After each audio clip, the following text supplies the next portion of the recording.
SSC की गड़बड़ियों पर हमने बात की शिक्षक अभिनय से।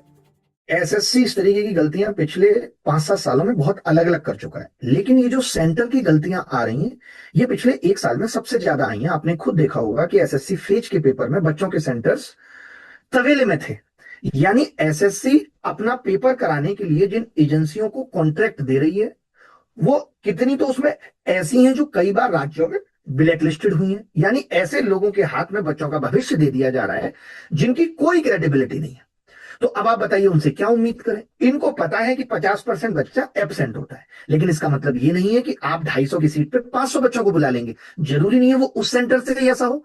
एक बच्चा जो एसएससी जीडी की तैयारी कर रहा है, जिसके पास रिसोर्सेज भी कुछ नहीं है, जो फिजिकल के दम पे और एक टेस्ट पास करता है उसके दम पे उसको नौकरी मिलती है। आपने देखा होगा ऐसे कितने वीडियो आज लड़कों के लड़कियों के रोते हुए मिले कि हमें बुला लिया गया और अब हमारा पेपर नहीं हो रहा। तो कौन जिम्मेदार है? देखिए एक बात बताइए, नीट का पेपर लीक हो जाता है, एनटीए जिम्मेदार नहीं है, सरकार जिम्मेदार नहीं है।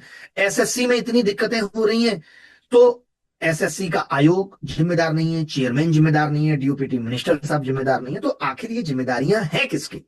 मैं ये पूछना चाहता हूं, मेरी खुद समझ में नहीं आता।